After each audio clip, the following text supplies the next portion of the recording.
bi mbir mi jógee muy opposition pouvoir yëpp dañ ci ànd mais bu ñu garder comparaison bi rek gis nañ keroog tamit premier ministre France mu dem assemblée nationale gars yi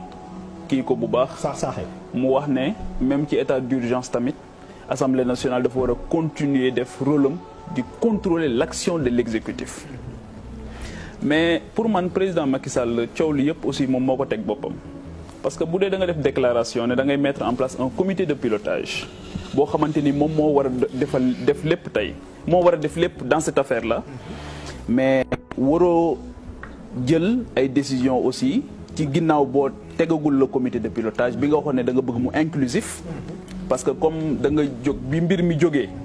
sénégalais yëpp ñëw adhéré parce que en temps normal ay recettes u état la ñuy jël di ko jëfandikoo ak yeneen mais xam nga lii ba ci journalistes yi nga xamante ni sax seen doole bariwul dajale nañu 1 million de francs dem joxe ko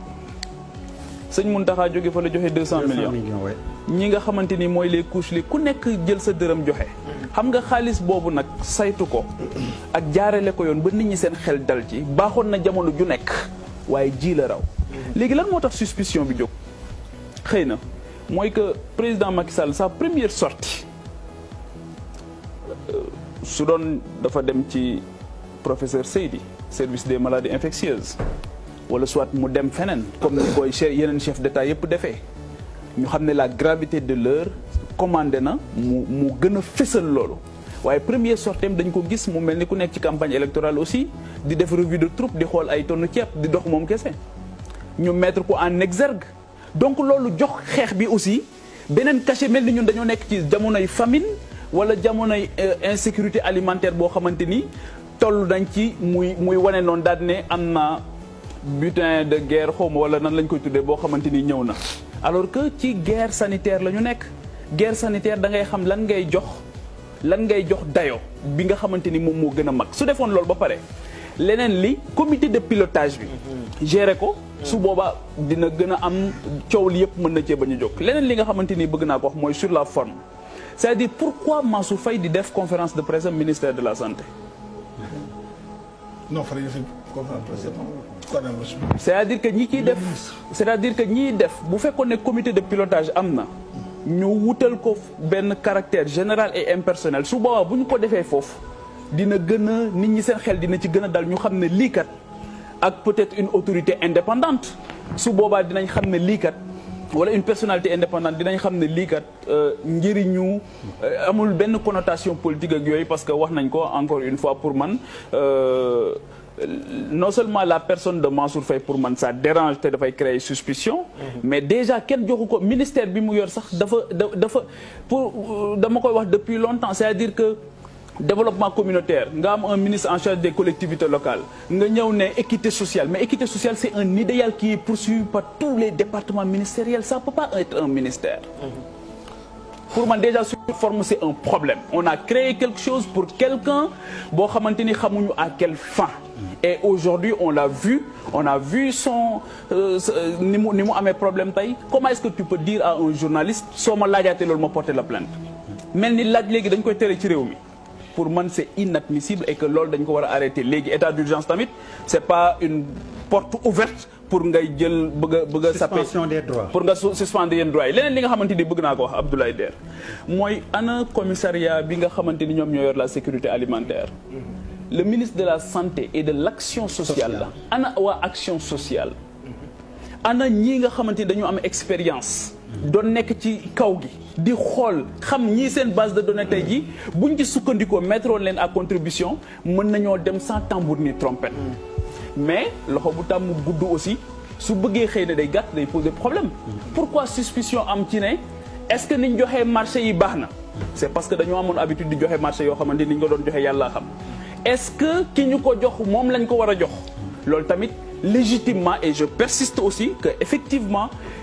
ki ñu jëndee li nit ñi di poser question mooy pourquoi l'État du Sénégal jubalul ci ki nga xamante ni moom moo am le stock suffisant muy Dreyfus bi mu wax jënd foofu c'est une multinationale peut-être que am na ci yoo xamante ni bu ko defee mën na am na ñu mën a dal ci kawam parce que ay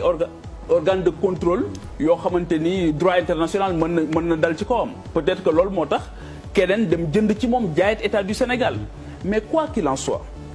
li ma jàpp mooy même bu fekkee ne 1 franc la même bu fekkee ne 10 francs la mënuñu nangu mukk li Idrissa Seck doon wax te d'accord uma ci ak moom dañ ndox mi fay lakk gi kenn du ko segg ak yooyu foog ñu segg ko nag waaw foog ñu segg ko parce que xam nga lu tax dañuy bañ mu am ay précédents dangereux te li tax ñu war ko segg mooy justement parce que ça a sabordé presque tout le travail qui a été fait depuis le début léegi le débat s'est installé ñun installé wuñ ko pourquoi bu fekkee ne débat bi ñorul woon xom mais lan moo tax Mansour Faye def conférence de presse li tax mu def conférence de presse moom xam na ko li tax mu ñàkk tooy xepp moom xam na ko justement parce que. et puis salle bi amoon na climat. parce que les craintes. si salle bi amoon na climat. parce que les craintes ba pare Abdoulaye De parce que les craintes sont légitimes parce que ñiy wax yëpp ne jarul saytu. ñooñu ndimbal li concerné wu leen de ñiy joxe ndimbal mi yëpp concerné wu leen. c'est-à-dire que on est. ñiy joxe ndimbal yëpp ñoom concerné wu leen ñoom waruñu cee bokk ñoom. loolu tam c'est un problème léegi nag les chiffres yi ñu doon wax autosuffisance en riz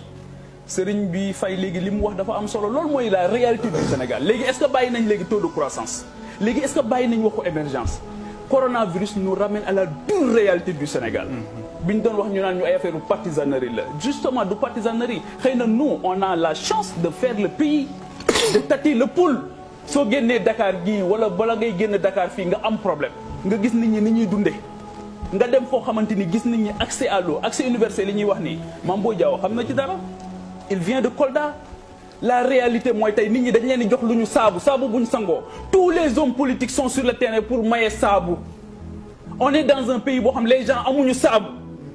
et après on vient nous dire que nit ñi tey ji kan moo ci am problème mu saabu ci ñun ñi mais am na ñoo xam dañuy dem di leen may saabu ba pare di ko photo di ko wane ci internet bi c'est ça la dure réalité de la vie Madar amuñu ko Madar c'est ça le Sénégal aujourd'hui donc pour man soyons beaucoup plus humbles gouverner générosité la nañu ci def yërmande nañu bàyyi ñi am poste am domba tànk tey foog ne ñoom ñoo am le monopole de la vérité jàpp ne ñoom ñoo gën a bëgg réew mi li ñuy joxe nii du action de solidarité c'est une obligation ñoom ñoo ko moom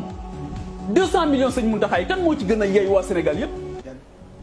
sunu 1 million yi convention des journalistes joxe kan moo ci gën a yeey Sénégal yépp mais c'est ça la vérité li ñu leen di jox ay bu fi kenn tàccu kenn bu fi kenn woyal kenn bu fi kenn tëggal ndënd kenn c'est votre droit seen xaalis la te